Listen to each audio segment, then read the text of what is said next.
Welcome everyone to Wrasslin Raw!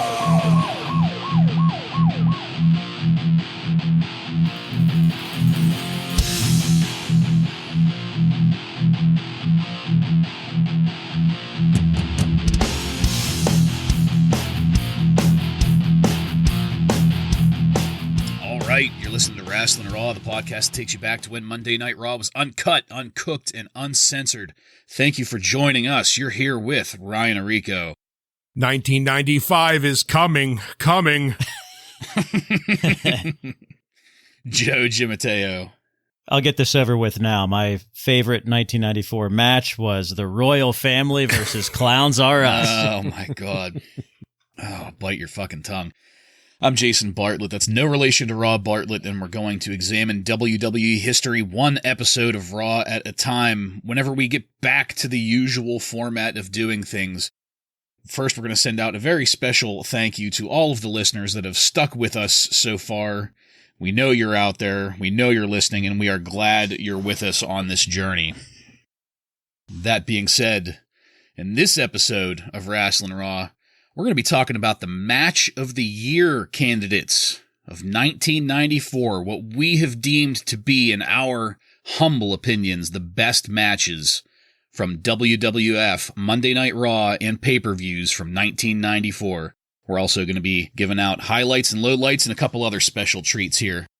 So, that being said, are you guys ready? I'm ready. Oh, yeah. All right, well, first up, we're going to be doing this chronologically over the course of 1994. The first match that is a Match of the Year candidate comes to us from WrestleMania 10.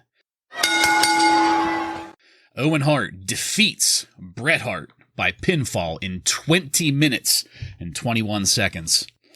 From Calgary, Alberta, Canada, high energy hits, and goddamn, I am excited to be talking about this. Owen Hart looks great. He's really soaking up the heat as he comes down to the ring. Owen breaks the Hitman glasses that he wore down to the ring, and this is going to set the tone for the match. This is brother versus brother.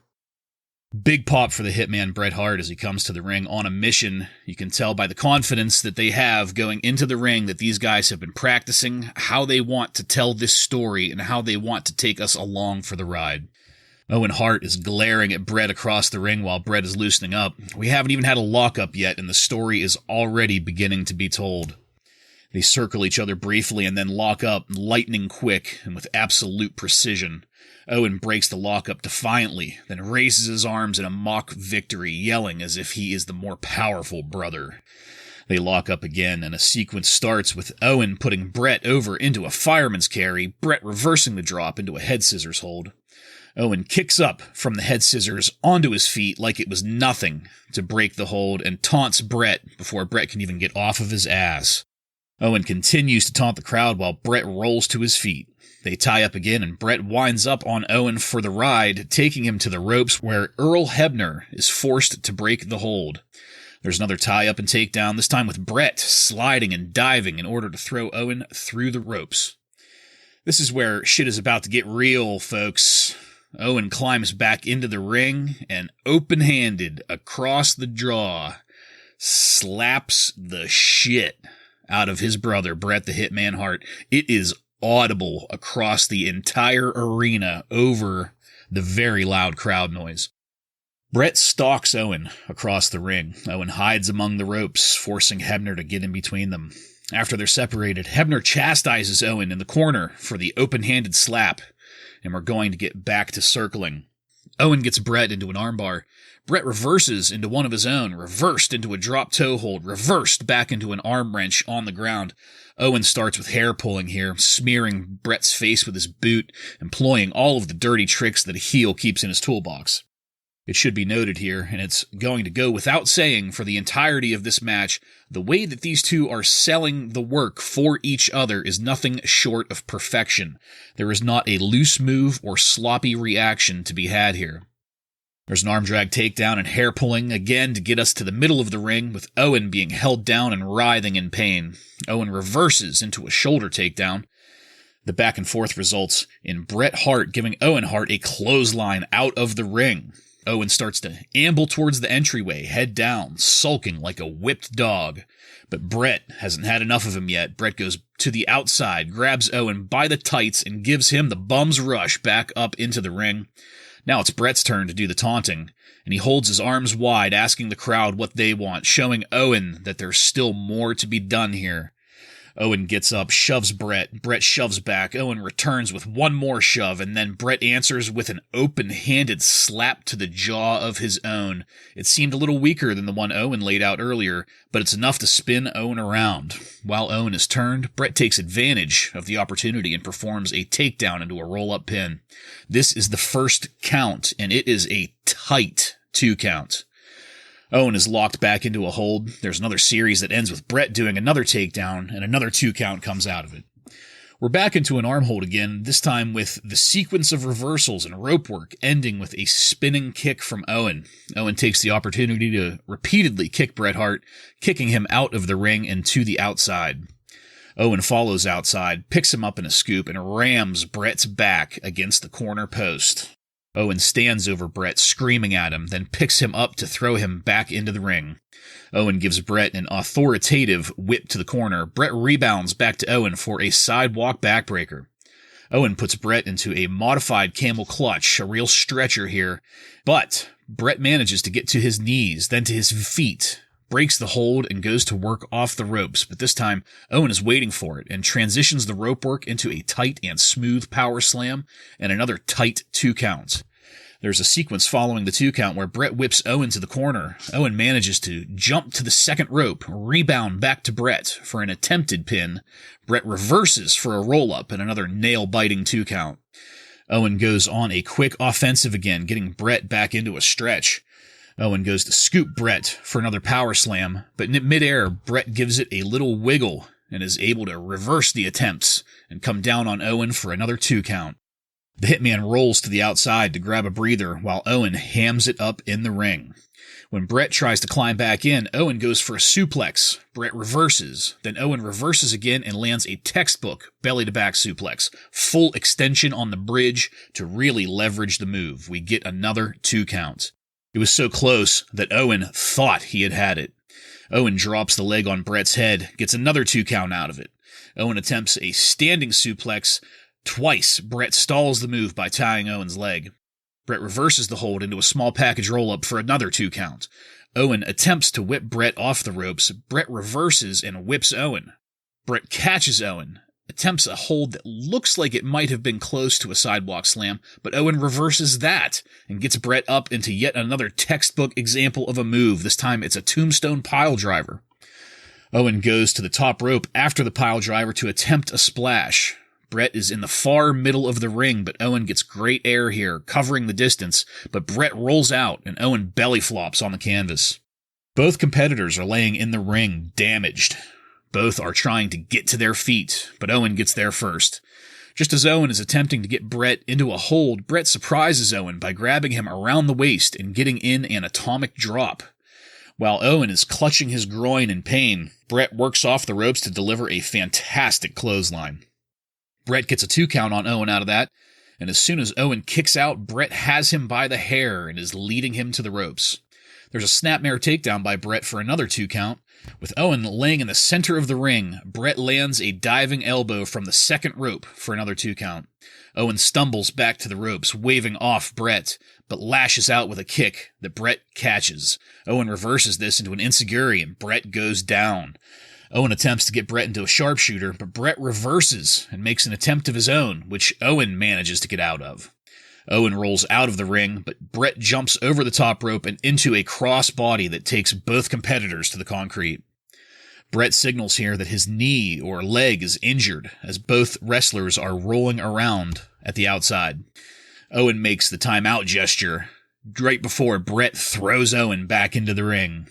Bret is limping, and Owen notices going to work hard on that leg. Kicks, jarring hits, beating the leg off the ring post. Owen is destroying Bret's leg here. As Bret limps away, trying to put some distance between himself and Owen, Owen mocks the Hitman with an exaggerated limp, saying, "Ah!" Owen hooks Bret's leg, continues to work on it, putting him in a leg lock hold. Owen releases the hold and goes back to work on the leg. Owen is able to get Bret into a figure 4 leg lock here. Bret falls backwards in pain while Owen raises his arms and taunts us all. Meanwhile, the flagging Bret keeps letting his shoulders fall to the mat, and Hebner counts it every time. Bret manages to roll over and reverse it briefly before rolling over again to get to the ropes and force the release. Owen gets Bret to the corner, props Bret's bad leg up on the second rope, and goes to town, kicking the hell out of it. The thuds of the kicking audible over the crowd. Being pulled out of the corner, Bret manages to get an enziguri reversal on Owen and rallies with headbutts.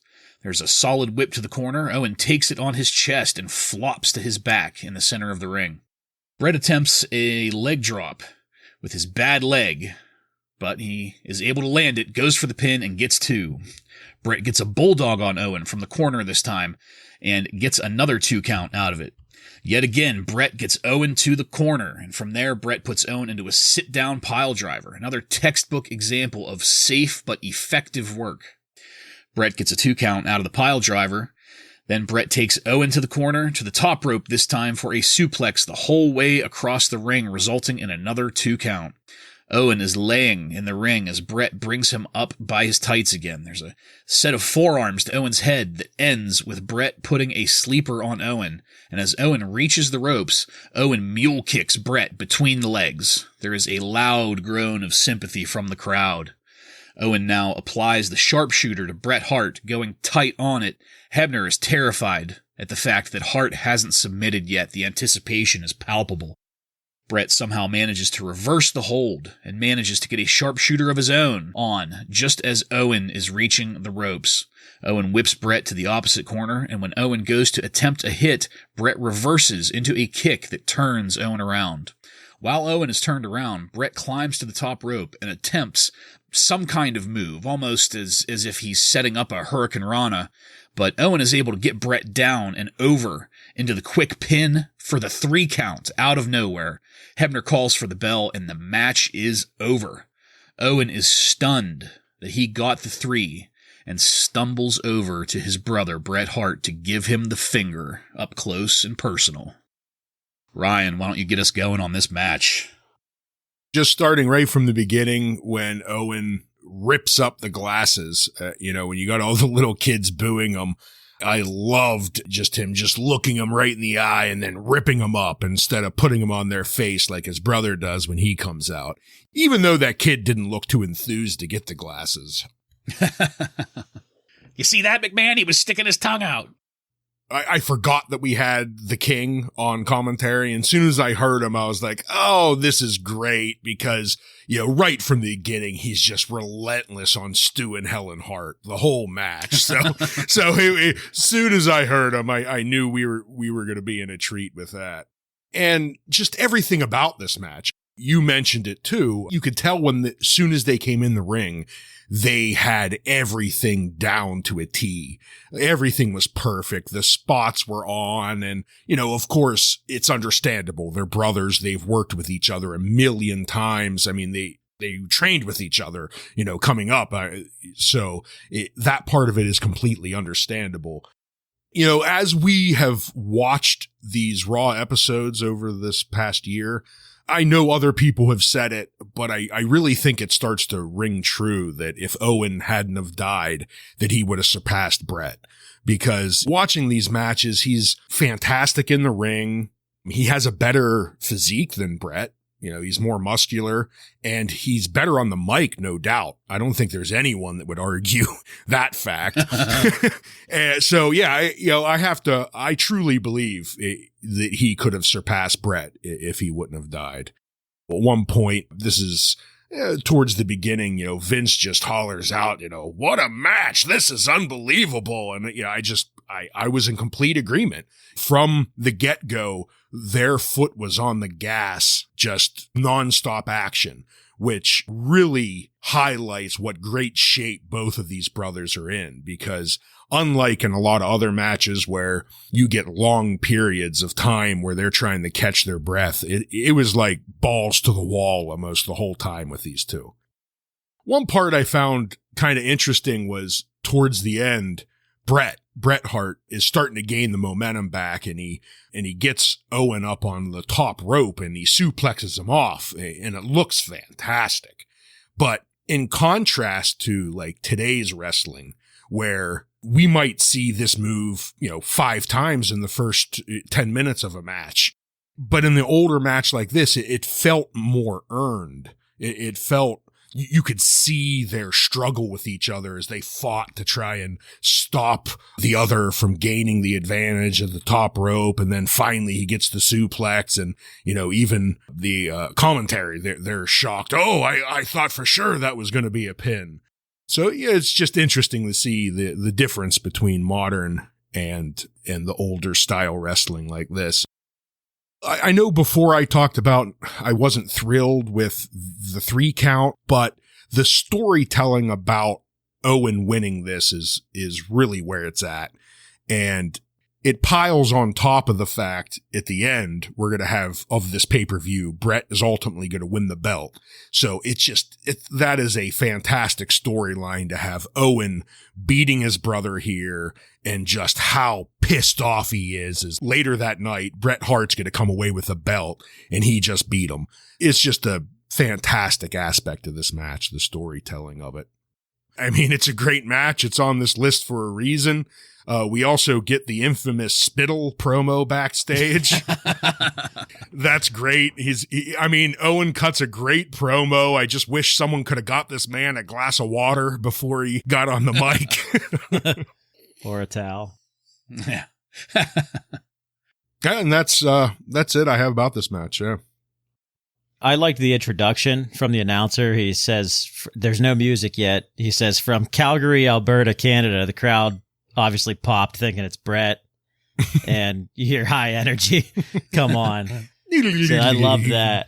Yes.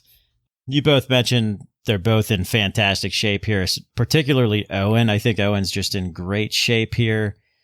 After watching this match, I totally get the aura of the Garden. This crowd is just on fire during this match.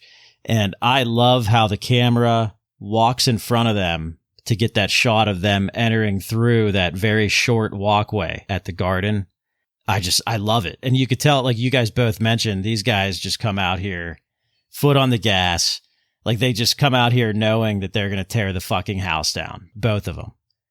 Owen did a great job here as a heel in this match. There was no question at all who was the heel, who was the babyface in this match the whole way through. He threw a couple tantrums early on, which was funny. He did the classic walking towards the exit, and Bret had to go get him and throw him back in. Bret does the knee thing. That sort of brings it down a little bit for me, because I think he was overselling it a little bit. I get why. We know the Bret Hart injury comes in just about every big match. Yeah, I get why he does it, but I don't know. To me, it's like it becomes like non-believable at that point, because he's got this blown out knee, but he's giving pile drivers and shit like that. So I don't know. I want to mention Earl Hebner. Earl Hebner, I think, did a great job as a ref in this match, kind of making his presence felt. Yeah, the promo after the spittle, it bothers me.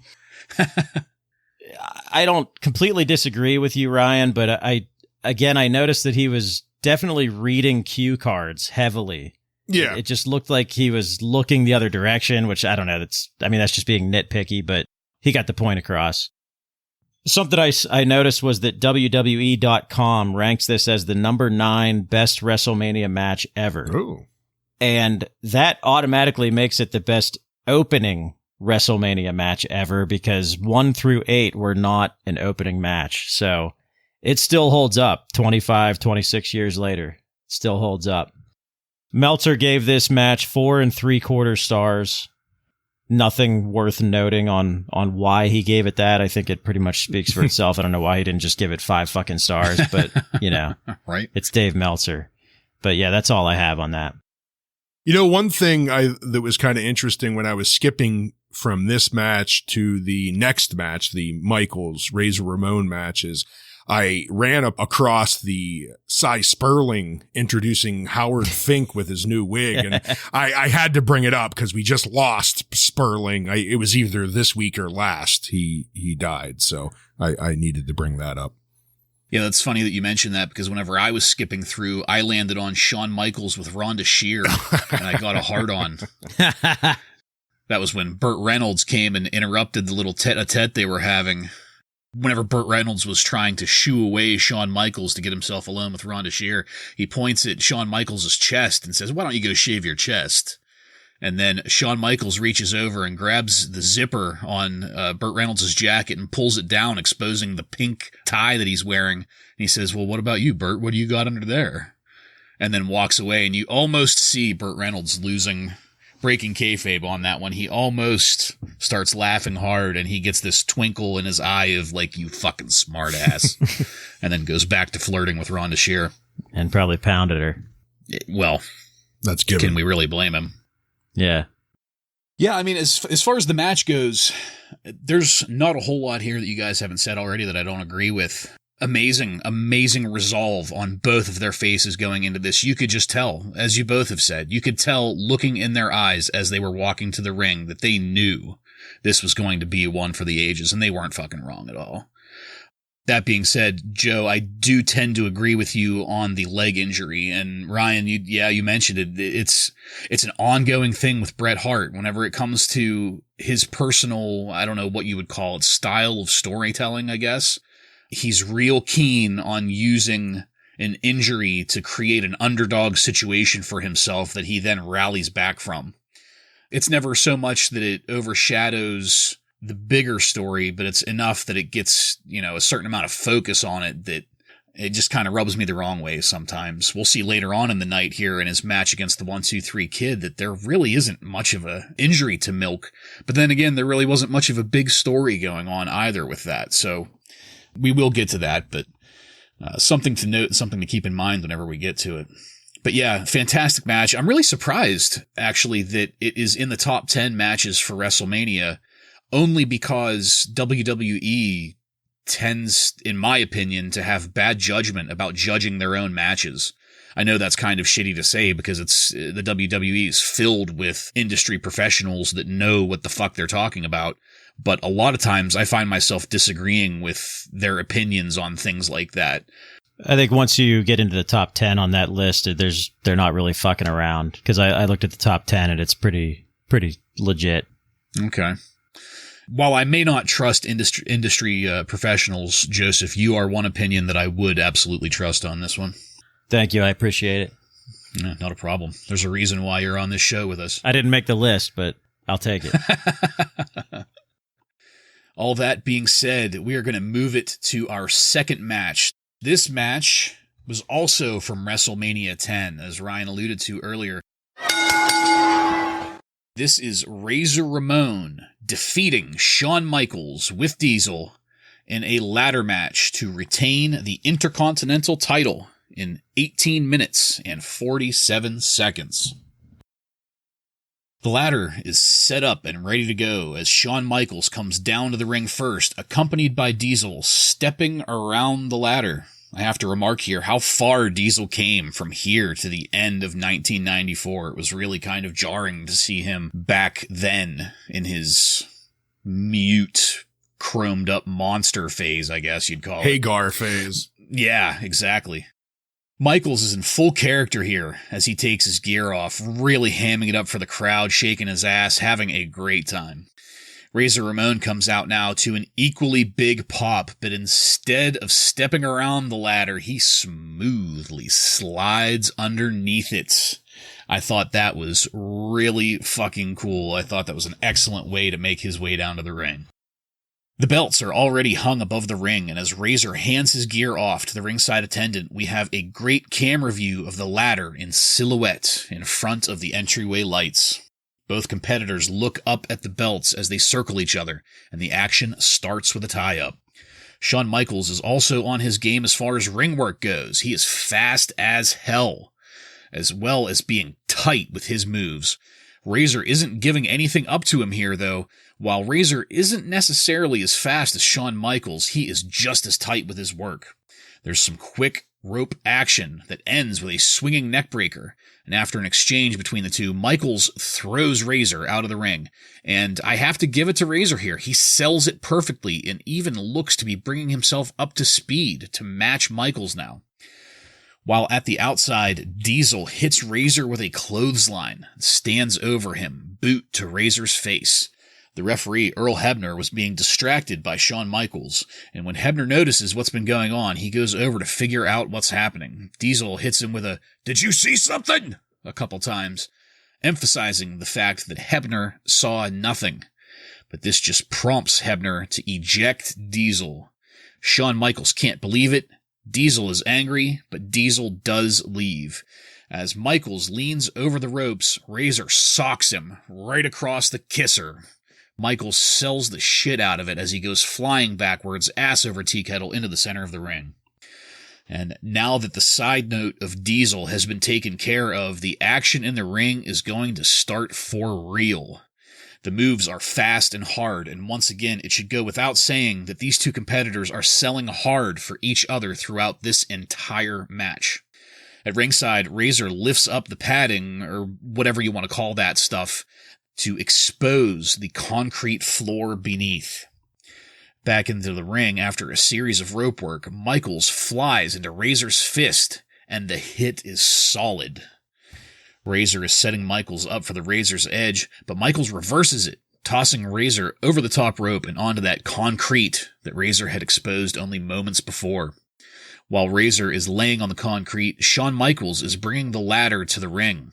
Razor intercepts Michaels, gives him another solid hit, and while Michaels is stunned and climbing back into the ring, Razor picks up the ladder to bring it with him. As Razor is attempting to put the ladder into the ring, Michaels does a baseball slide, putting the ladder right into Razor's gut. As Razor is reeling on the outside, Michaels comes out to put Razor's head off the staircase. Michaels is able to get the ladder into the ring now and uses it as a battering ram into Razor's gut again. While Razor is on his back, Michaels proceeds to lay in a series of hits, using the ladder from different angles, ending with throwing the ladder across the ring and nailing Razor with it. This is now going to be the first time that the ladder is set up to get up to the belts. As Michaels is almost to the top, fingers brushing the belts, Razor reaches up and pulls Michaels' pants down, with full butt cheeks out there for everyone to see. Michaels hits Razor off the ladder, and as Razor is laying beneath Michaels, with ass fully exposed still, gives Razor Ramon a flying elbow from the ladder. Michaels pulls his pants up, moves the ladder to the corner, and gives Razor a quick scoop slam before mounting the ladder. Michaels performs a splash off the ladder and onto Razor in the center of the ring. Michaels now drags the ladder back into position and starts his climb for the belts. His fingers are on the belts again as Razor gets up in time to tip the ladder over, taking Michaels with it. Michaels bounces off the ropes and is whipped back into the ring. There's some rope work that ends with both men down in the ring again, and we're getting repeated camera angles from the rope where the belts are. This is a fantastic scene as both men are laying in the ring, barely conscious already. Shawn Michaels is able to get up and lays the folded ladder in the corner and attempts to whip Razor into it, but Razor reverses the whip and sends Michaels flying into the ladder, Michaels bouncing off of it and out of the ring. Razor isn't done yet, though. He follows Michaels out of the ring, bringing the ladder with him, and uses it repeatedly to beat on Michaels while at the outside. Razor stands the ladder up, still folded, and manages to give Michaels a springboard whip into it. Michaels falls back, taking the ladder with him, where it lands on top of him at the outside. Back in the ring again now, Razor uses the ladder one more time to ram Michaels through the ropes and back to the outside. Razor sets the ladder up and starts to climb for the belts. As Razor gets almost there, Michaels sees it, climbs to the top rope in the corner from the outside, and gives a desperate leap, knocking Razor off the ladder. Michaels lands to the opposite side as the ladder falls on top of him. We get the heavenly camera angle again, this time seeing the ladder lying atop Michaels. Both men stand the ladder up now, and both men start climbing opposite sides of the ladder. They both reach the top and start trading punches until Razor gets Michaels into a slam off the top of the ladder. Razor loses his balance and goes down, too, along with the ladder beside him. Razor recovers and sets the ladder up and starts climbing. The ladder is damaged now, slightly. Michaels gets up in time to deliver a drop kick to the ladder, sending Razor off the opposite side. The ladder still stands. Michaels crawls over and tips the ladder over onto Razor. It hits Razor square. After some quick rope work, Michaels is able to land a spinning heel kick to put Razor to the mat. Michaels is calling for the Razor's Edge here and goes to set Razor up for it, but instead hits him with a pile driver, another perfect move here from a professional. Michaels takes the ladder to the corner and climbs to the top rope, rides the ladder down, and gives a kind of modified splash to Razor with the ladder in between them. Michaels then sets up the ladder over Razor and starts to climb.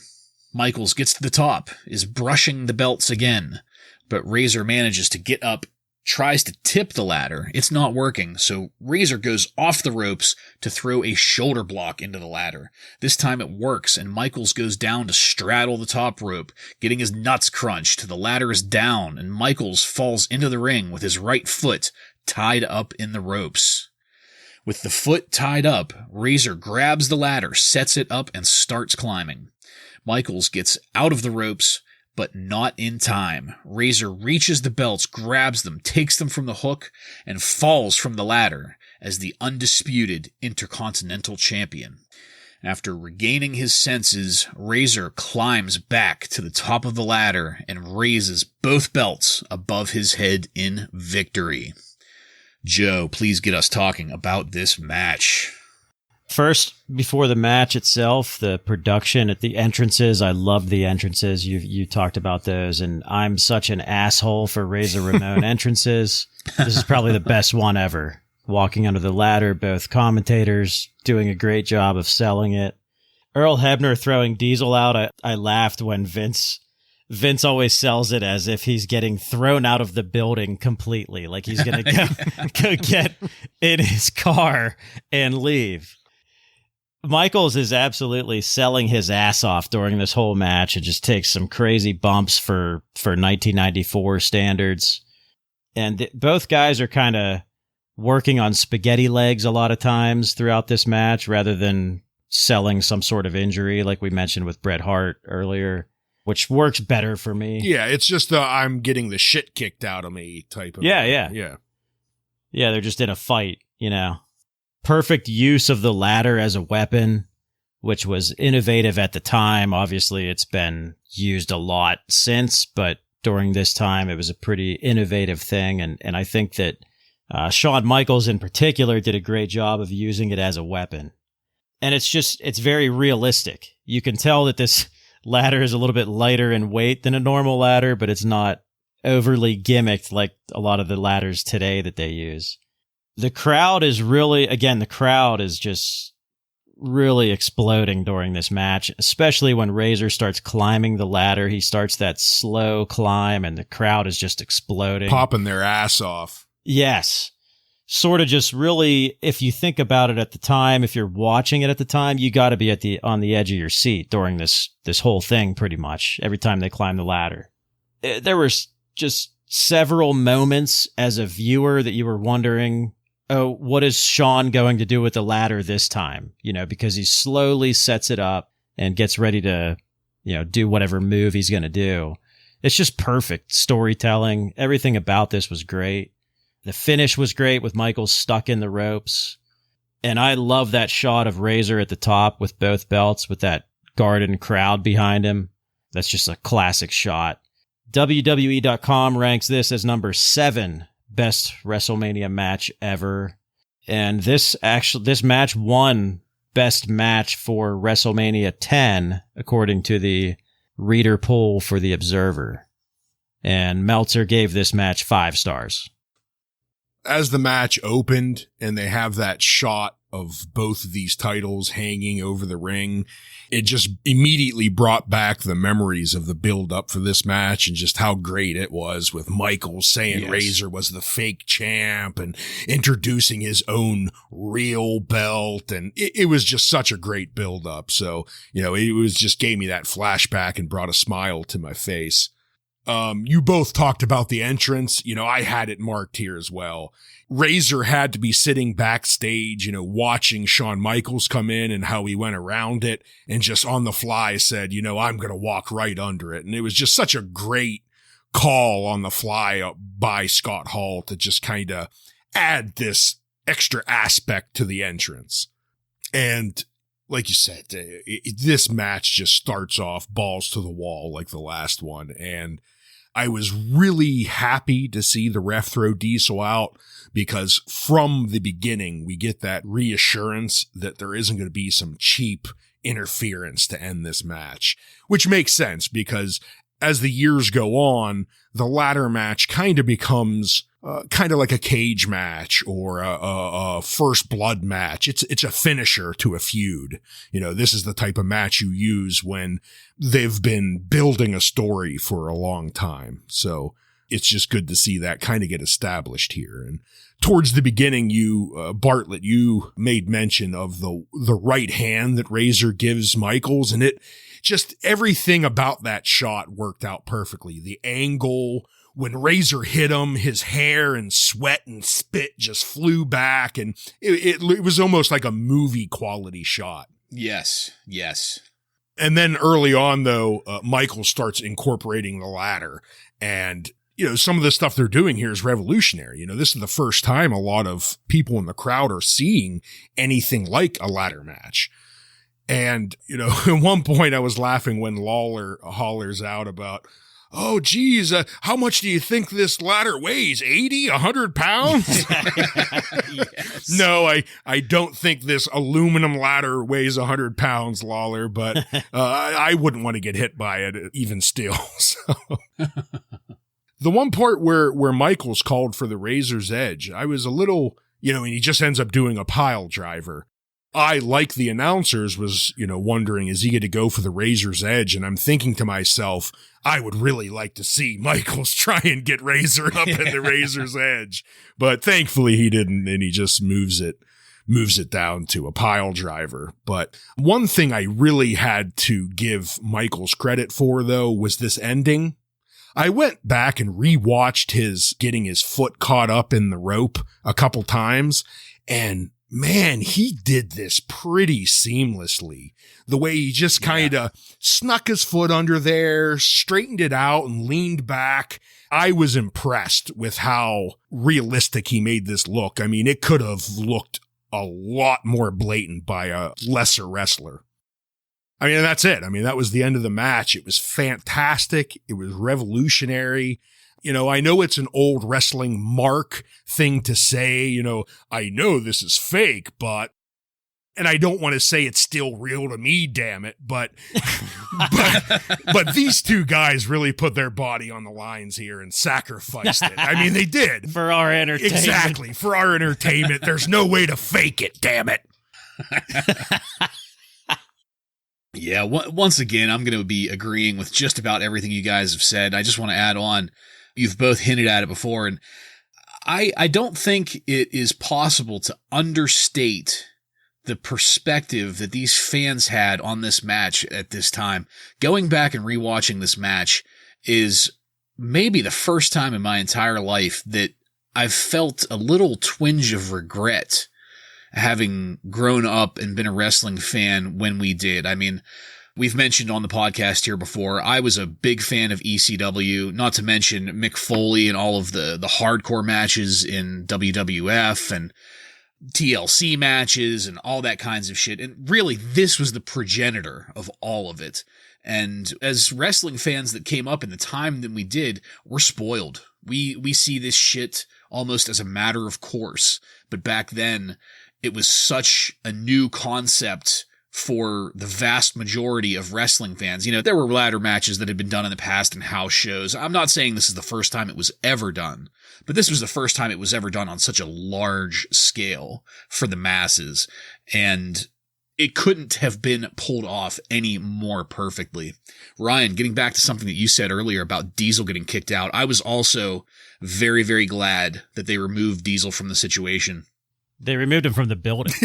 Yeah, yes, not just the situation. Get out. They told his big ass to go hail a cab.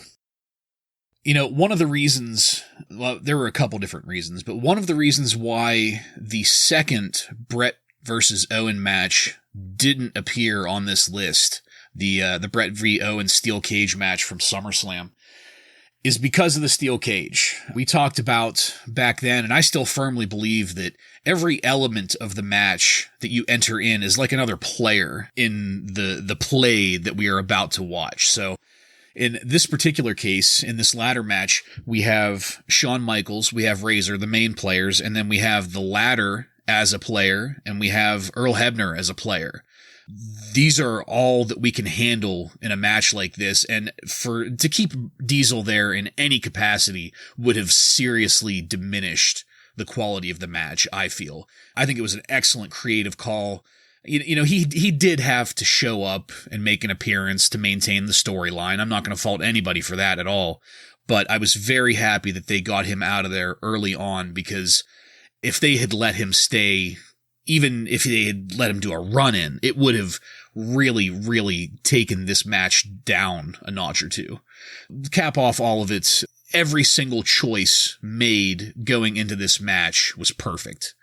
I really can't put it over enough. This match was damn near a perfect match, and I'm not surprised at all that it made number 7 on the list there, Joe. That one I'm not going to argue with one bit. I would have thought that it would maybe just 1 or 2 higher, but can't argue with 7. All right, so now that we're done with the ladder match, we're going to move on to the third match of the year candidate.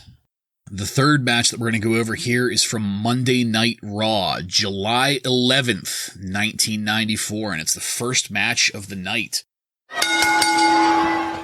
Bret Hart defeats the 1-2-3 Kid by submission to retain the WWF Championship in 17 minutes and 35 seconds. The 1-2-3 Kid comes down first with a look of serious determination. You can tell he knows his bacon is in the fire for this match. The Hitman comes down next to a solid pop. This is the anchor match for this Monday Night Raw, and the crowd is popping their asses off for the champion. Owen and the Anvil are going to be here at ringside, distracting everyone from the match at hand, and some officials come out to take them back to the locker room. This match is going to be a traditional match with no funny business, and Jim Ross on commentary lets us know that the 1-2-3 Kid is about to start the match of his life.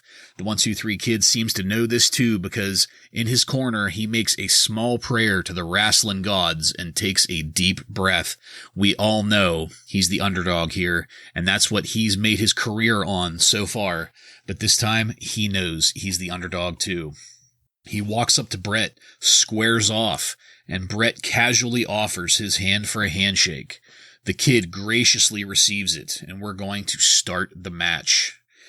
There's a tie-up that ends with the Kid rolling Bret out with an arm drag takedown. We get a great shot of Bret Hart's face as he just realizes what has happened. He makes a face as if to say, "Oh, so that's how it's going to be," and gets back up to where the Kid has been respectfully waiting to restart the action. This time, the competitors face each other more carefully, going for a grip in the ring, and the technical moves begin. Bret steps into the hold to break it and attempt to grab, but the Kid reverses with another armbar takedown and holds Bret to the mat with it. With that armbar, though, Bret uses the close proximity of his opponent to pull the Kid in for a scoop slam. But the Kid brushes it off quickly and pops up to standing again. Bret knows he's going to have his hands full as they tie up again, and there's a good sequence of chain moves here. The Kid ends it with an arm tie-up behind Bret's back. Bret backs the Kid up to the ropes, bounces him off, and uses the momentum to reverse the hold into a snapmare takeover. The Kid is able to maintain control, though, and we get back to Bret in the center of the ring. Bret is able to reverse it once more, and we're going to go through a series of whips and dodges until the Kid is able to stop Bret with an attempt at a gut kick. Bret catches him, though, and the Kid is able to land a spinning enziguri, putting the Hitman to the mat. They both get to their feet, and this time the Kid lands a roundhouse kick, sending Bret to the outside over the top rope. Bret is sitting on the outside as we cut to commercial. We come back to the 1-2-3 Kid back in control of the match, wrenching the Hitman down with an armbar. Bret makes it to his feet, gets to the ropes again, and is able to again bounce the Kid off the ropes and use the momentum to take the Kid down from that position. The Kid is able to reverse, though, and continues his fall without letting go of the Hitman's arm, dragging the Hitman back over again and back to the mat, where the Kid ratchets down on the armbar even harder. The Kid hasn't let up at all yet, hasn't given an inch of ground to the champion. Finally, Bret is able to take a bit of an offensive here as he breaks the hold, goes through a series of whips, and manages to get a knee to the Kid's gut. Bret has to take a minute to kick the Kid's leg and gather himself before picking the Kid up for a scoop slam and following with a leg drop.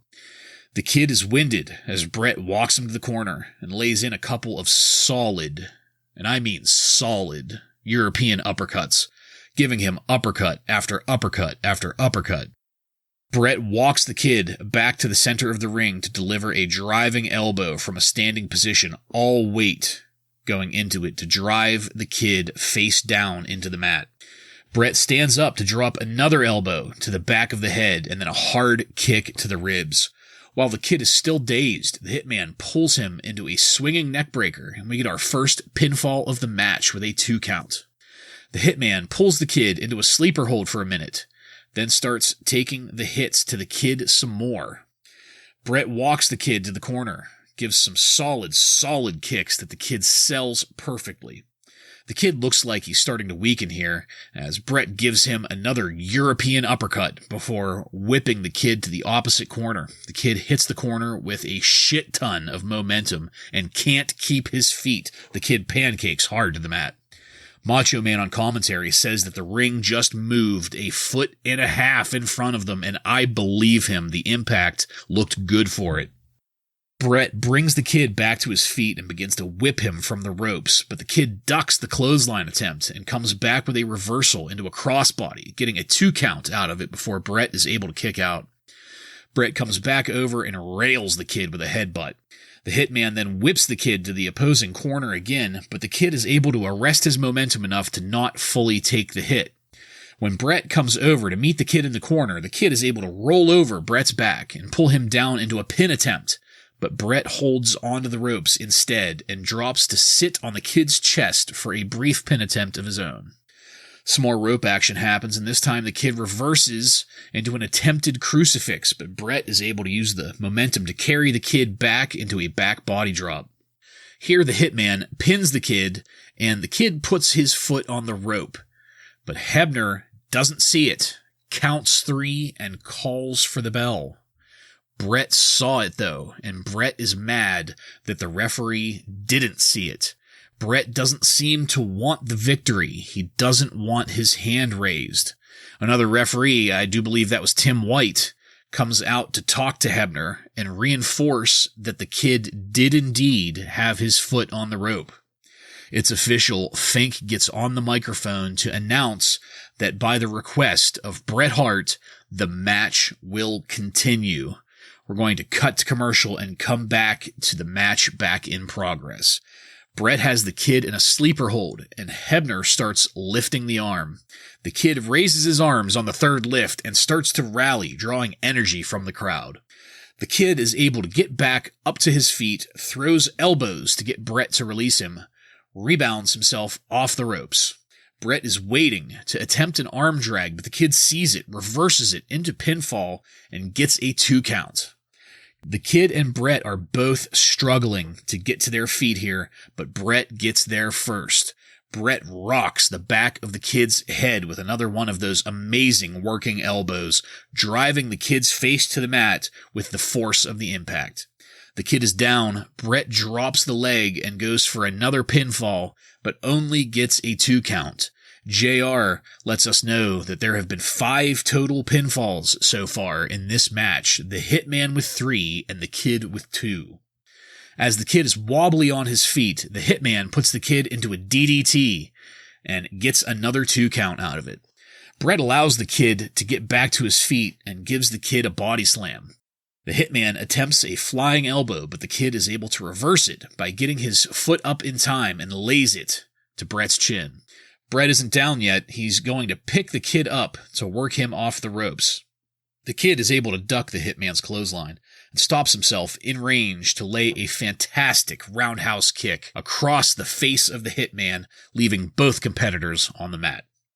The Kid is beginning to rally again here as he pulls the Hitman to the corner, laying in that series of kicks that the Kid pulls off so well. The Kid whips Bret to the opposite corner and follows him in to land an amazing running drop kick. Bret is stunned and falls to the mat as the Kid climbs to the top rope, and Bret is to his feet just in time for the Kid to land a crossbody into a pin. This will be another 2 count. The 1-2-3 Kid then picks up Bret the Hitman Hart and lays in the jackknife powerbomb, something that is still amazing to watch. The 1-2-3 Kid hitting Bret the Hitman Hart with a full jackknife powerbomb. I could not believe it again watching it. The Kid goes back to the top rope and gets an incredible amount of distance with a flying leg drop. The Hitman barely kicks out here. As both wrestlers get back to their feet, the Kid clotheslines Bret out of the ring to the outside. While Bret is at the outside, the Kid climbs yet again to the top rope and attempts a flip that backfires a little bit as the hit to the Hitman is a little off target, but it still finds its way home. Bret is to his feet first as he rolls up into the ring, and the Kid is not far behind.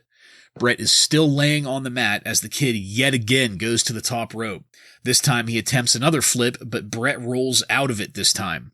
As the Kid is laying there, Bret starts to lock on the sharpshooter, but the Kid is too close to the ropes. The Kid grabs the bottom rope, and Bret immediately lets go with barely a count out of Hebner at all.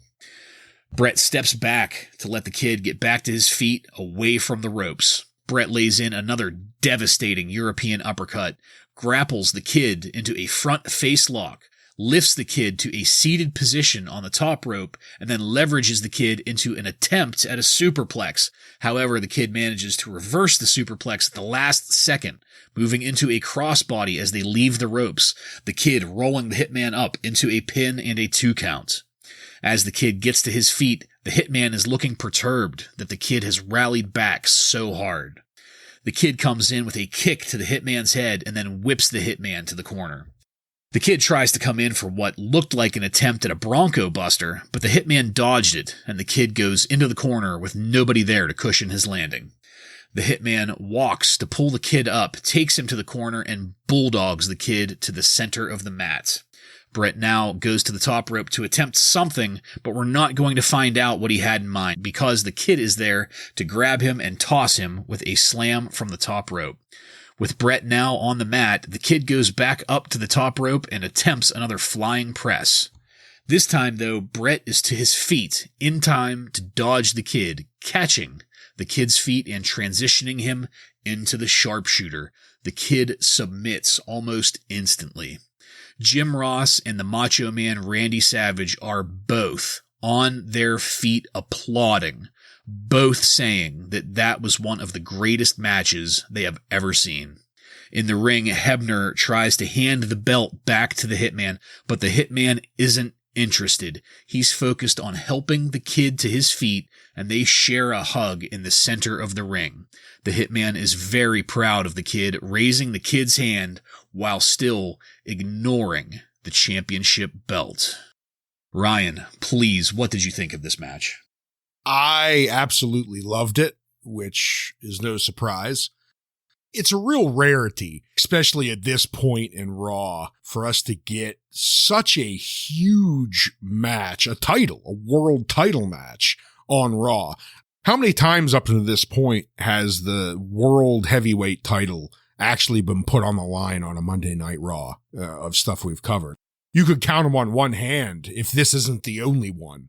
And just like we talked about last match, again, when the ref kicks out Owen Hart and Jim the Anvil, I'm excited because I'm again, my head's immediately saying, all right, we're not going to get any stupid interference here. This is going to be a good, clean match with a clean finish. One thing that really stuck out to me right towards the beginning of the match was about the commentary. You have JR doing the play-by-play instead of Vince, and there's at one point when the 1-2-3 Kid transitions from one move to another, and JR tells us he's doing some chain wrestling, and he just transitioned from a side headlock into a hammer lock. And I'm thinking to myself, what a drastic difference between him and Vince. You know, you have JR who actually knows the name of these moves instead of just, look at this maneuver. Another great thing is, you know, obviously Bret is the babyface champ right now. Everyone loves him and he's getting all sorts of cheers from the crowd. There's huge signs with his face on it, but surprisingly, there's also a lot of 1-2-3 Kid chants here too, and they weren't piped in. And it really, really shows in what a short amount of time what an enormous fan base the 1-2-3 Kid has been able to build up, and it's really something incredible. We get to the point where the Hitman gets the 3 count, the first 3 count on the 1-2-3 Kid, but he has his foot up on the rope that the ref misses. And I just love the way Bret reacts here. It reminded me of like a hero from an after-school special from the 80s, you know, just a complete paragon of virtue. You know, saying, no, I can't accept this tainted win. Start the match over again. We're going to finish this the right way. Just a great role model for all the little boys and girls out there, you know?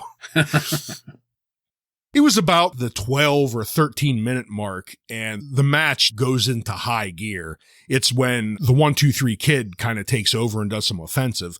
You know, up until this point, it's been great and fast paced, but once he takes over, one thing that kind of stuck out was JR telegraphed it a bit, saying, oh, we haven't really saw much of the Kid's feet yet tonight. And right on cue, the Kid starts doing his signature high-flying kicks, but they looked great. And the Hitman is just selling his heart out here for the Kid. I mean, it's just all around is just awesome stuff. And another part that I enjoyed is we've seen in other matches where Bret Hart, when he's in a match with another babyface, he'll maybe take on like a quasi heel role to great effect, but he doesn't do that here. He just plays it as 2 straight baby faces, with him being kind of the veteran, showing the new promising upcomer the ropes, so to speak, but also learning a lesson of his own during the match that the Kid is to not be underestimated here because, you know, he was just 1 count away from winning this match. So I have to say it was an absolute treat to watch. Fantastic ring work from both and some of the best in-ring storytelling of 94. Sure, there are better full-on storylines that we follow in 94, but the body language and attitude of the two in this match just got me emotionally involved like few matches have. I know the next generation of the WWF gets a lot of flack for being some of the worst times in wrestling, but these two are great examples of fantastic wrestlers of that time. Yeah, I'm going to go ahead and start with basically going off of your last comment. Great in-ring storytelling, because this is basically a throwaway match, really. There's nothing, there's not much leading up to it other than just building up the 1-2-3 Kid. I mean, that's kind of what they're doing here, and it worked perfectly. What a fucking treat for these people in this shitty resort in Bushkill, PA, to get to see this live. Just very believable, excellent storytelling at the beginning of the match and really all throughout it. But the beginning, particularly when Bret is kind of like, okay, I guess I got to take this guy seriously. And restarting the match, Ryan, you said it perfectly. It's like it just makes Bret look like a good guy, which is what this is doing. This whole match itself is just putting over 2 baby faces, which is not easy to do. No, it's a difficult thing to navigate. Especially in 94. They do it a lot more now with babyface matches, but just really good job there. A lot of near falls, kind of reminiscent of like a Savage Steamboat type match from WrestleMania 3, just all the near falls. Jason, you mentioned that Jim Ross was counting them. That stood out. The kicks by the Kid are amazing in this match, very well executed. You both mentioned the commentary. This is by far the best commentary out of all 4 of these matches that we watched. Not just Jim Ross, but Macho Man is great too. They're both just amazing commentary through the whole match. Great storytelling at the end with the hug, really, again, putting the 2 baby faces over. I watched a couple interviews with Sean Waltman. He really puts this match over big time, which he rightfully should. Yeah. He says that it was the first and only time he ever faced Bret Hart. And the way the TV tapings worked, I guess they were in the back, and he said that he was getting kind of nervous because this show was not live. And I guess what they would do is they would go back and ask the guys if they were ready. And he said that Bret kept telling them to go away, we're not ready. And he was like stalling this match for some reason. So it's pretty interesting to hear Sean Waltman talk about it. This is ranked as the number 3 all-time best match on Raw, according to WWE.com. Number 2, just for a little fun note here, number 2 is the Loser Leaves Town match, which Ryan chose as his match of 1993. Again, it's another match that still holds up to this day. I'm going to absolutely agree with everything you guys have been saying here. The things that I wanted to point out specifically, and you both alluded to it, how much of a difference the commentary made on this match. Not that the in-ring work would have been, any less. It stands on its own. There's no taking anything away from anything that either of these 2 competitors did in this match. But the JR and Macho Man both being lovers of the business, genuine lovers of the business, not just industry people that have chosen this as their profession, but lovers of the business, and the way that they talk about it. And I have to admit, I generally don't get too emotionally involved when it comes to matches. I don't know what it is, if I'm just jaded or cynical or what, but I can appreciate a good story. I can follow it. I can like where it takes me. I can dislike where it takes me. I can see the forest through the trees. But this match managed to just get me right there in the gut. And swear to God, guys, when we get to the end and we get that brief glimpse of JR and Macho Man both standing, giving these 2 competitors a standing ovation, it brought a tear to my eye. It really did. It's still real to me, damn it. That's,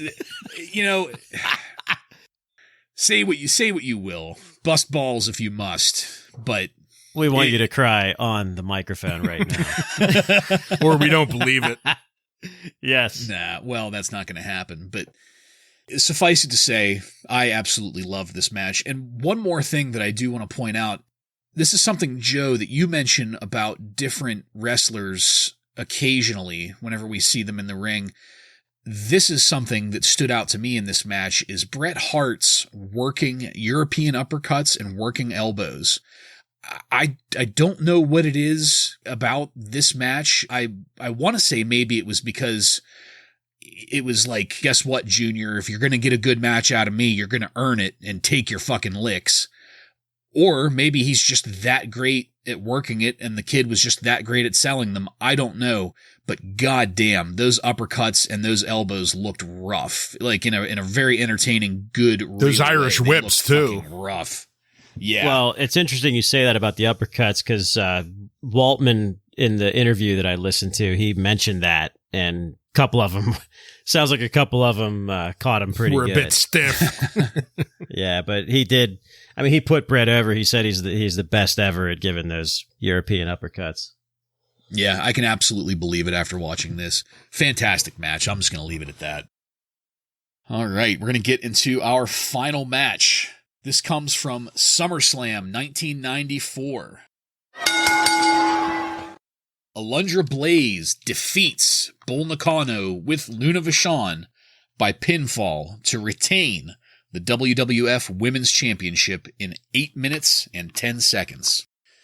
The challenger, Bull Nakano, comes out first, accompanied by Luna Vachon, and while Luna is doing her best to look psychotic, acting like a crazy person and running around screeching, "From the future!" From the future. Bull Nakano is actually pulling it off for real, looking like she would be completely comfortable murdering every motherfucker in the arena with no hesitation whatsoever. Alundra Blayze is next, and she is just as confidently marching to the ring with zero fear. The competitors stare at each other for a moment, and flower girls present the competitors with bouquets. Alundra is very happy about that, and Bull does not give a single shit. She immediately tries to discard the bouquet in her corner. Luna takes it and throws it at Alundra Blayze. The niceties are over now, though, because these ladies are here to work and the bell rings.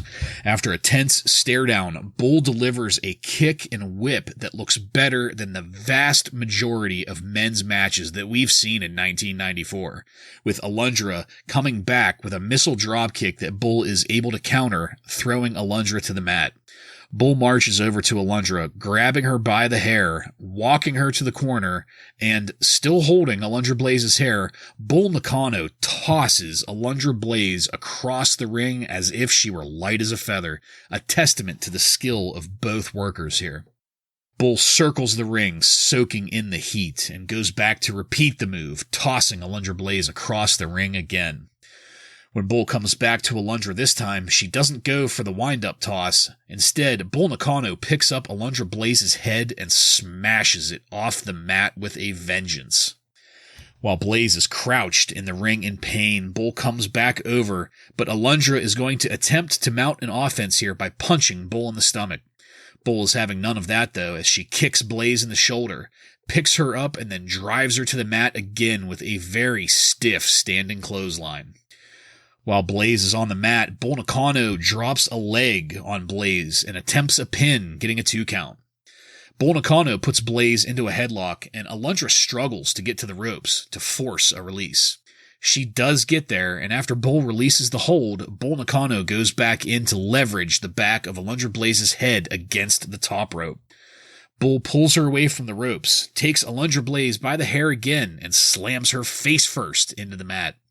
Here, Bull attempts another pin with a foot on the back of Alundra Blayze, but we only get a 2 count. There's some rope work as Alundra Blayze mounts an offense here, taking Bull down with a head scissors takedown, then off the ropes into a spinning heel kick, then off the ropes again, but here Bull Nakano reverses. Bull grabs Alundra by the neck, lifting her into a choke hold up off the ground. An impressive show of power here by Bull Nakano. Bull then uses the chokehold to do a standing power bomb, then lays a shin across Blayze's throat, forcing her to choke and writhe on the ground. After releasing Alundra, Bull Nakano then grabs Alundra Blayze's ankles and rolls her into a modified Boston Crab, giving us one of the best pictures of 1994 as she roars in triumph, shaking her fist in the air while simultaneously ratcheting down on the hold. Alundra Blayze will not give up, though, and she slowly inches to the ropes in an attempt to break the hold. Bull Nakano releases the hold as Alundra Blayze reaches the ropes, and Bull Nakano picks Alundra Blayze up by her hair to lay in a couple of punches. Once Alundra Blayze is down to the mat again, Bull Nakano now ties Blayze up into an extreme submission tie-up. I don't even know what to call it, but it was impressive. Bull Nakano looks like she's having fun beating the living shit out of Alundra Blayze and takes Blayze over to the ropes for Luna to hit while the ref is distracted. When the ref moves out of the way, Alundra Blayze attempts to put Bull into a quick roll-up, but she only gets a 2 count before Bull Nakano reverses the pin into an armbar.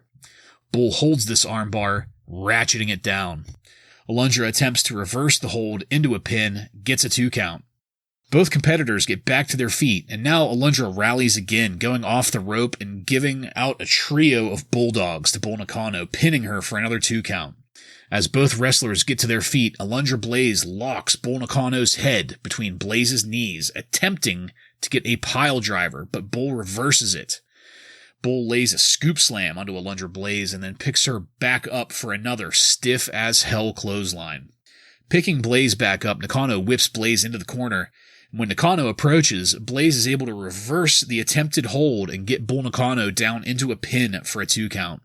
Both wrestlers once again back to their feet, and Alundra Blayze comes off the ropes and attempts a head scissors takedown, but Bull Nakano sees it coming and reverses it into a sit-down powerbomb and a pin for a 2 count.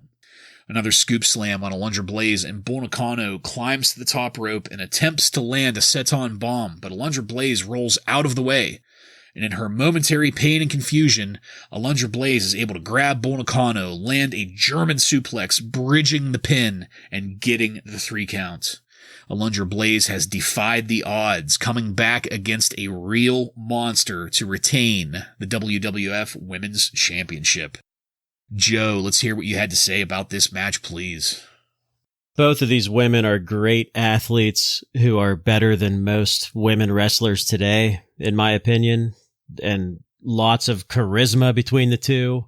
There's nothing extravagant about their entrances, but like you said, they both walk to the ring like they mean business. Luna being at ringside kind of goes back to what you guys said about the other matches. Yeah. I kind of wish they would have thrown her out, even though she didn't really play a part in the match, but Bull Nakano didn't need Luna to be there. The submission maneuver by Bull Nakano is so good, Vince has no fucking clue what it is. Maneuver! Yeah. Dave Meltzer calls it a scorpion and body lift, because it's almost like a scorpion deathlock, but lifted. These two have different styles that mesh very well together. It's kind of a shame that women's wrestling wasn't really that important back then, because this match is fucking awesome. This match had probably one of the better finishes out of the 4 that we're talking about. Just the classic Bull missing her leg drop from the top rope and Alundra taking advantage of it and winning. Both of these women are just, I can't say it enough, they're both just so far ahead of their time. The match itself does not go unnoticed, because WWE.com has it ranked as their number 9 best women's match of all time. So, Bartlett, I got to give you credit for pointing this match out as one of our favorite matches this year. I mean, it's worth noting on that list too, that top 10 list, that there were no other women's matches from the 90s on that list. So, I mean, this was a good one. Meltzer gave it 3.25 stars because he's a jackass. As Bull made her way down to the ring, King made a comment about her hair, and I had to agree. It looked absolutely great. Yeah. It really reminded me of Marge Simpson. You know, it was like, it was dyed blue and it was stuck straight up in the air like 2 feet. I mean, the resemblance was kind of remarkable. But, you know, you both talked about just 2 absolutely phenomenal wrestlers going at it here, and way, way ahead of their time in the women's division. Soon as the match starts, you could tell that these 2 wrestlers have worked together many times. The choreograph and the timing, it was all just perfect. And it's been talked about before how Alundra Blayze at this time was kind of complaining to the front office that they didn't really have too many people for her to work with. And, you know, they kind of wanted to get some more of the Japanese wrestlers that she was more used to, that style of wrestling, because all the time she spent in Japan, she really didn't like this. I don't know how to put it other than like almost powder puff style of wrestling that the women did at this point. Heidi Lee Morgan.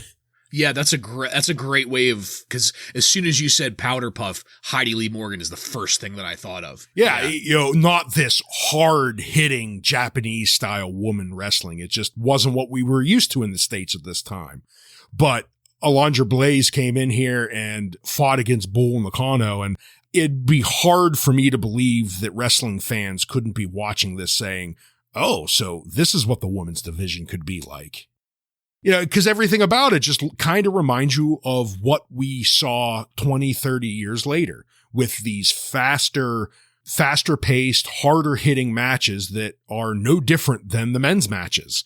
They don't have to rely on some stupid gimmick to push this sell, just good in-ring work. And that's what we got here out of two absolutely phenomenal women wrestling. It was, I loved it. It was great to watch. And yeah, thank you again, Bartlett, for adding this to the list because it deserved to be there. Yeah, I'm glad you guys think so because this is a match that was a sleeper for me at first. We mentioned it back in the Raw So Far series, how much we liked it. But if I remember correctly, we talked about it as if it would be an honorable mention. But the more that time went on and the more I thought about it, the more I really, and I hate to bring modern shit into things because that's not what we're all about here. But I started watching AEW, and I'm not going to comment on any of that. And I tried watching some of the modern WWE. Generally speaking, I'm not a fan of the modern WWE product. I can tolerate it, but I don't think it's the best it's ever been. But I did watch women's matches in both of those outfits there, and all it did was make me think of this match, this Bull Nakano Alundra Blayze match, and how fucking good it was. And it made me just wish that somebody somewhere back in 1994 had taken enough note of this to say, this is what it could be like. We can have our female wrestlers on, as far as I'm concerned, equal ground on as any of the men. I mean, I'm not saying that they would be able to compete like purely physically and literally, but as far as the storytelling in the ring, as far as the ring work goes, I am not fucking around when I say that this is better than 90% of the matches of the entirety of 1994. These two women. Such an incredibly, incredibly high standard to set. It'd be almost impossible to match. And I guess I do have to give credit to the Japanese on this one because based solely on the charisma between these two, if you guys will remember, Joe, you had mentioned in some of your news highlights over the course of our usual format episodes, Alundra Blayze and Bull Nakano went on to do a series of matches over in Japan at the Tokyo Dome right after this. That's why we don't really see Alundra Blayze at all. Not that we would have seen her, but it's nice to think that at least the Japanese appreciated it. I mean, shit, they provided us with Bull Nakano, I'm going to just end this by saying that there's a reason why I just love Bull Nakano. I love Bull Nakano. I fucking love her. God damn. She could murder me any day. Do you need to take a break real quick? All right, guys. So it is time for us to toss out our picks for match of the year here. I'm going to go first, then Joe, then Ryan. All right. So given everything that we've talked about here, it is really hard. Joe, you mentioned in our texting thread that this is one of the hardest decisions you've ever had to make. And I was right there with you, man. I did not know how to go about this because all four of these matches are amazing, amazing examples of how good wrestling can be, but all in individually different ways. I mean, there's really no way to compare Owen versus Bret to the ladder match. You can't compare the ladder match to Bret versus 1, 2, 3. You can't compare Bret versus 1, 2, 3 to Alundra Blayze and Bull Nakano. They're all so good in such individual ways that making the decision was fucking hard, man. That being said, I put some serious soul searching into it, and based upon the amount of reaction that I personally felt for it, I'm going with Bret Hart versus the 1, 2, 3 Kid on Monday Night Raw as my pick of the best match of 1994. Because it caught you in the feels. Yes, it did. It made you cry like a bitch. Yeah, I'm not gonna agree to that, but I mean, it made me feel something. It made it feel real to you. Damn it. Which is, and I'm not trying to down talk the other matches, but that's more than I can say to the other three matches. Yeah. I will say that my favorite match of 1994 was The Undertaker versus The Undertaker. You sack of shit, you. No, real quick, we were very spoiled in 1994. These are four excellent matches. We only had two in 93 to choose from. It's between the two for me, Bret Hart and 1-2-3 Kid in the ladder match. I went with the ladder match, Razor Ramon versus Shawn Michaels. I thought it was just absolutely perfect. I mean, there was nothing wrong with it. It was a great story leading up to it, and it was great closure to that story. I don't want to poo-poo the other two. I think Owen Hart versus Bret Hart was the greatest opening match to WrestleMania ever. And the women's match, it might be better than any match we see in 1995. Who knows? But yeah, I went with the ladder match. Well, I guess I'm last here.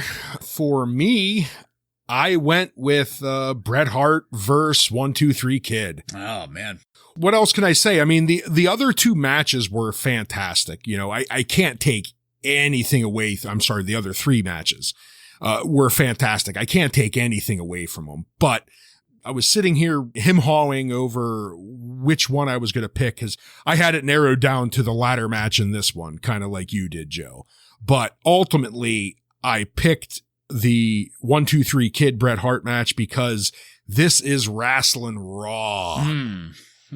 And we got such a fantastic title match on Raw. We had the biggest star of the next generation taking on the biggest rising star of the next generation. And it just helped make my decision. Is this Star Trek or wrestling? Yeah, you're letting your Trekkie hang out a little bit too much. You know, I mean, not only is this one of the best Raw matches of 94, this is one of the best Raw matches we have seen yet. Yeah. Oh, yeah. There's a lot to say for that. You know, because we're getting Bob Backlund versus Donk, right. and just really shitty matches. Yeah, so, because of that, you're right. I'm going with the 1-2-3 Kid Bret Hart match. Yeah, that's a really, really great point. And I gotta say, like, I'm surprised that me and Joe didn't mention it here because you're totally spot on. It's the only match of the four that was on Monday Night Raw. Yeah, that's a fantastic point, Ryan. Very, very well put. Didn't get a star rating. And ain't that the shits, too? Huh. All right. So, awesome. Based upon the three of us in voting, it seems like we might be going with Bret Hart versus 1-2-3 Kid as the best match of 1994 with a very, very close second going to the ladder match because that's what I was tied up onto, to be honest. It was the decision was easier for me just because of the crying. The feels. Yeah. Yes. Yes, the weeping really did it. But Strong men also cry. How hammered were you when you watched this match? Not at all, but man, did I get fucking, never mind, afterwards. But, all right, so excellent. Great talk about these matches, guys. It was truly a joy to rewatch them. Next up, Ryan has a Jobber of the Year for us. Take it, Ryan. Thank you. We have the 1994 Jobber of the Year. It was a really tough one. We had legends like Barry Horowitz and Steve Lombardi on the list, but ultimately I went back and I watched a few of these ones that I had on my short list, and I went with Reno Riggins. Oh, you know, nice. Thinking back, Good there choice. was just no other jobber that entertained me as much as Reno did, and his in-ring work was top-notch. So hey, everyone, it's Monday Night Riggins. Excellent. Perfect Excellent choice. pick. Yeah. I don't disagree with that in the least bit. All right. Thank you very much, Ryan. Hopefully we get to see more of Reno Riggins going into 1995. There are, I'm sure, plenty of matches he will have the chance to enhance. He's probably going to be the better person in them also. Mo versus Reno. So, next up, guys, let's give our highlights and lowlights for 1994. Joe, why don't you go first? I have a few highlights. Number one is Owen Hart as a heel, and just the Bret versus Owen angle in general was a highlight. Another highlight was WrestleMania 10. I think WrestleMania 10, although there were some matches that weren't great, we got two fantastic matches out of that WrestleMania. And number 3 highlight for me is the death of the Lex Luger push. He's not coming anymore. No, he is not. Lowlights, Donk the Clown, the non-Matt Bourne version. Number 2 lowlight, Bob Backlund. Maybe I wouldn't have hated it so much if it wasn't for the world title being involved. And my last lowlight is the booking of The Undertaker in 1994. Oh, wow. Yeah. I think kind of aside from elevating Yoko above his normal performance, I just wasn't really impressed with what they did with The Undertaker in 94. I mean, you had the Undertaker versus Undertaker thing, which was probably the worst angle he's ever been a part of, aside from Giant Gonzalez, maybe. And we're closing it out now with IRS. And even going back to the beginning of the year, the Royal Rumble match itself was kind of a waste. The theatrics at the end were good, but the match sucked. And then we didn't even get The Undertaker at WrestleMania because he was not there. Well, this is going to be interesting, Joe, because I'm going to be disagreeing with you here a little bit. My highlight, we didn't talk about him once in the highlight show. Donk the Clown. You know it. But my highlight is The Undertaker and Paul Bearer. 1994 was some of the most memorable stuff out of The Undertaker. We get 2 casket matches against Yokozuna in 94 with some of the best vignettes ever made by any wrestlers. Just the best shit ever put out in vignettes with the building of the casket. We have the first casket match I'll give you was not all that great, but the second casket match was absolutely phenomenal. I mean, it was the best work we've ever seen out of Yoko. And we talked about when we went over it, it was such a good match that obviously it wouldn't make the best list, but almost an honorable mention for best matches just because of how great of a job The Undertaker was able to do in putting over Yoko for this match. I know you talked about how they didn't use him that good, and at times they didn't, but the fact that 94 is the year of these legendary casket building vignettes really elevated The Undertaker for me.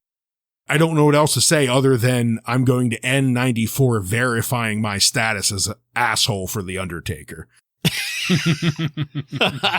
Not to mention Paul Bearer, the most beautiful man in wrestling.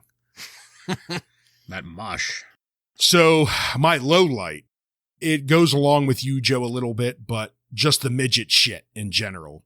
The midget shit is my low light. Man. I even hate having to bring it up to call it a low light. I love Jerry the King Lawler. I've expressed that before, so it pains me to have to include him as my year-long low light, but the midget shit was just not funny. It was not entertaining, and it went on way, way too long. And I just couldn't think of anything that pissed me off more from 94 other than this shit. Leslie Nielsen? I am going to be paralleling you guys a lot here. So I have 2 things tied for each. I have 2 individual things tied for highlight and 2 things tied for low light. So my highlights, the first highlight of 1994 that I have is the Bull Nakano Alundra Blayze match. I'm not going to beat it to death any more than we have already in our breakdown on it, but suffice it to say, this match set a bar for women's wrestling that I personally feel has not been met yet. Admittedly, I haven't seen every single women's match that ever has been put on since this match, so admittedly I'm a bit biased, but did it make you cry? No, it didn't. But it was just a rare example of what we can do when we try to do things right. In the rest, not we, but you know what I mean. What they can do whenever they try to do things right. Joe, I'm going to parallel you here and say that my other highlight of 1994 is the advanced development of Owen Hart as a heel. From where he started to where he wound up. I mean, come on, guys. Glasses snapping. Do I need to say anything other than that? Glasses snapping. That poor soul. Timmy. Yeah, poor Timmy McNeely getting the glasses snapped. Just really, really fucking entertaining to watch Owen Hart as a heel. Like, the timeouts, the yelling at ringside whenever he's not even in the match, the promos that he cuts, just everything about it was just great. Loved it. For the lowlights of 1994, first up is just the ongoing presence of Lex Luger. You mentioned that he's on his way out here, which is true and is good. The push died after WrestleMania. Yes, the push did die. However, God damn it, they're just still trying so hard. All the way up into December of 94, they're piping in USA, USA. Just get the fucking hint. He sucks. Get him the fuck out of here. Cut his contract short. I don't care. Job him out. Something. At least he's not in the title picture anymore. Yeah. Yeah. Oh, yeah. That's great. I'm not. He could feud with Tatanka for the next 3 years, and I don't give a fuck. No, I do give a fuck because I don't want to watch him at all. Not at all. I'd rather nuke this fucking podcast to the ground than watch Lex Luger and Tatanka for the next 3 years. Announcing our cancellation. No, I mean, in all seriousness, though, like, just, it's enough. He's not working. Give it up, for Christ's sakes. All right, so that is tied with the midget shit. Ryan, you probably put it better than I ever could. Fucking hated it. Every fucking minute of it. And, you know, Donk as a shitty semi-quasi jobber, I could have put up with, because I really, really liked Matt Bourne as the real Doink. I loved watching him wrestle. And just out of, like, somewhat nostalgic respect for that, I could have put up with Donk and Donk's wrestling. All those fucking power slams. But the midgets, just straight down the shitter for me. Done with it. I'm glad it's over. Glad it's never coming back. But my God, it was just a fucking concrete Gary Sabaw fucking brick around my neck dragging me to the bottom of the fucking bay. Yeah, I couldn't stand it. But that being said, I'm glad I got that out of my system. I can release it going forward into 1995. I'm sure I'm going to have plenty of other things to get pissed off about. Joseph, I hear that you have some year-end news. Yes, the Observer has reader awards that they dish out. Now, I focused mainly on just the WWE guys and not really anybody else too much, but just a few of these for you guys that I think you'll enjoy.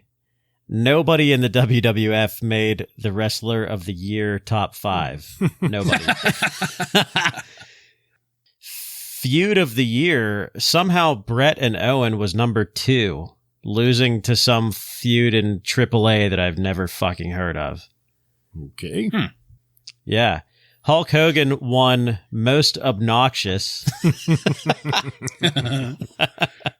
Nobody in the WWF won top 5 of Best Technical Wrestler, but I wanted to point out that Chris Benoit won number 1. So he appears to be an up-and-coming during that time in New Japan and ECW. Most Overrated, Lex Luger came in at number 2. Number 2. He got gypped. Number 2. I'm sure Hulk Hogan probably got number 1 there. Diesel at number 5. Funny enough, he became the champion. Match of the Year went to Razor Ramon and Shawn Michaels. Okay. Best Announcer, another up-and-coming here, Joey Styles getting number 1. Nice. Very nice. You guys will like this. Coming in at number 5, Worst Wrestler, Mabel. my main man, Mabel. That was an earned title there. Here's another earned one for you. Worst Tag Team, number 1, the Bushwhackers. Yes. Number 2, my main man, Mabel and Mo. Men on a mission. 2 more very well-earned awards. Worst Match of the Year, Royal Family versus Clowns Are Us, number 1. Number 2, Undertaker versus Undertaker. Just spot on. Yeah, that's a bad one. And I will leave you guys with this. The number one most embarrassing wrestler was Donk the Clown. Oh, thank you. Yes. Thank you. My goodness. Way to go, Meltzer. No, that's the readers. That's the readers. Well, way to go, Meltzer, for bringing that to us, because I'd have never known. All right, excellent. So that's going to be it for 1994, guys. Are you happy to be moving on to 1995 here? It's coming. 95, it has a reputation. I'm looking forward to see if it lives up to it. Yeah. Yeah, we'll see. Yeah, I'm looking forward to getting into the individual Raws of 1995. There has to be some good things in there to watch after all of the shit that we just came through. It really can't be as bad as midget shit, really, do you think? No, it can't be. Impossible. Okay. See? Silver linings, guys. All right, that's it, folks. We're done with this one, and we are done with 1994. I want to thank you again for joining us, and if you like what we're doing here and want to connect with us, you can find us on Facebook, Instagram, Twitter, and Reddit by searching up the handle Wrasslin Raw. That's WRASSLINRAW.